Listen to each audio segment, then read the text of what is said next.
Alright, a fun little unboxing for the Minisforum Venus series. So, it's a tall box. It's actually kind of heavy. You can see here, it's a NAB5, and then it is a Core i5-12450H processor.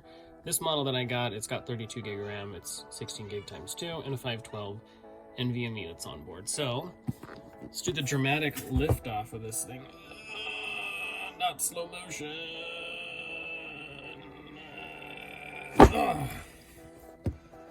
Dramatic effect. Alright, here's our little manual. It looks like the whole manual is everything. Some of these mini PCs, when they come, they have like 2 pages of English, 2 pages of German, 2 pages of whatever. It looks like this has everything, and we'll just talk about what it is in multiple languages. Started using your mini PC. Oh, look at that, how to pop off the cover. Well, let's see what that looks like. Safety and okay, cool. And here is the PC itself. Feels a little bit bigger than other ones I've used. Let's let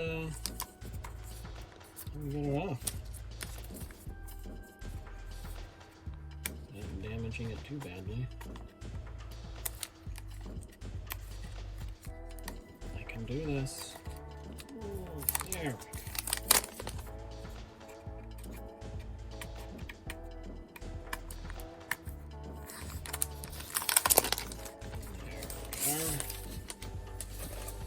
So, this feels plastic.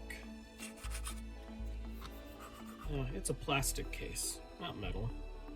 But I mean, we got, see, so this I believe is just a data only port. USB 3s, and then the headphone. That's the reset button. I think that's the microphone. We'll find out. And then we got all sorts of action back here. 2 more USB 3.0s. This one's display. This one's the everything USB-C, which is display, data, and power. And 2 HDMIs, 2 RJ45 LANs, or 2.5 gigahertz. Says it can handle up to 4 displays, so 1, 2, 3, 4 is that's how it works. And of course your cute little, what is it, Kensington lock. So, right here it says open the top cover by pressing with your hands. So let's find out. Well, that's nifty. It just lifts out. Well, that's cool. And then you can see the RAM right there. That's the NVMe drive. Let's see, so there's our Wi-Fi chip. And NVMe has a little heatsink / fan on it. Oh, that's cute. That's really adorable. And looks like this is ADATA RAM. That's really easy. That's like crazy easy to get into that. And putting it back together. That was easy. That's cool. So far I'm a huge fan. I like it. We'll start with that. And then let's see what else is in the box. That guy. That guy. Power cable. And one HDMI cable, probably 3-ish feet long. And I believe this is a mount? Or the cable, I mean, on the mount. Here's, oh boy, that's a big power adapter. That is a very big power adapter. And, of course, your standard base mount. This one's actually a full-size one. Usually they're all like half or something like that. But that one actually works. And that's it. So I saw this in the manual as I was breezing through it. It seems like this is just the cable that you would hook up for an additional 2.5 drive. Let's see if that's really the case. This little cover, yep, that's what she is. Little cable that I assume there's a connector in there. Well, that's pretty cool. Let's get this puppy up and running and see what happens. So what's performance like just in the real world? So here's a simple browser. We're going to look up Minisforum. Cool.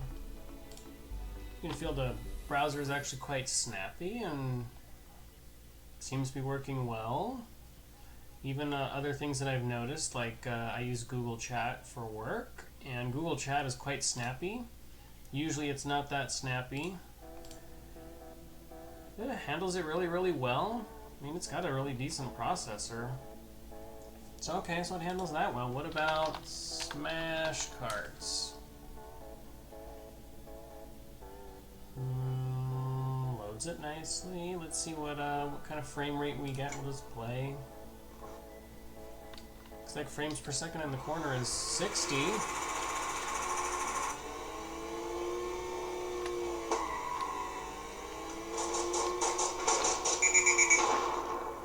Looks like I'm not doing so well. I mean, it honestly seems to be it's pretty well, pretty good. Okay, so let's see what else. Let's see, Apple's site is usually pretty long. Nothing too crazy there. How about a heavy news site like a CNN or something? It gets honestly loading pretty quick. I have a decent internet connection, but half the battle is just getting the stuff to load. So it seems like it's overall doing really well. I have no complaints on how it's handling this, so this is cool. So looking at some benchmarks, this is what I did with Geekbench, so 2261 and 7720 on the multi-core. So the interesting thing with this guy is it's 8 cores and 12 threads.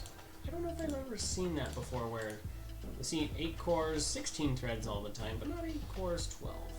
It's a different way to do it, I guess. And I had the version with 32 gig of RAM, and honestly, overall, super impressed with it. So as for some comparison, this is a AMD Ryzen 5560U. So this one's only a 15 watt processor, but still, honestly, it does really well. It's got 6 cores, 12 threads. This one's a 5800H. It's an AMD Ryzen. You can see, like, if you compare, we got 22 and 19, but then 77 and 81, and that's where the extra threads kick in for a multi-core score. And then this is a pretty common one, is like an Intel Celeron N595. Honestly, ew. You can see how well it does. Not very fast, just checks the box, and the price is adjusted accordingly. It's just not worth that much. So one other thing that I have done is I ran KDiskMark on here. This is pretty similar to Crystal Benchmark on the NVMe drive. And you see reads are really nice, writes are really nice. So the drive that it comes with is pretty darn good. So I mean, overall, I think this is the ad on Amazon. I happen to get the 32 gig 512 version, but honestly, it's a super slick computer. It runs 4 displays. I haven't tested 4 displays. I'm running 3 displays right now. 2 of them were at 2K and one was at 1080p, and it ran it just fine.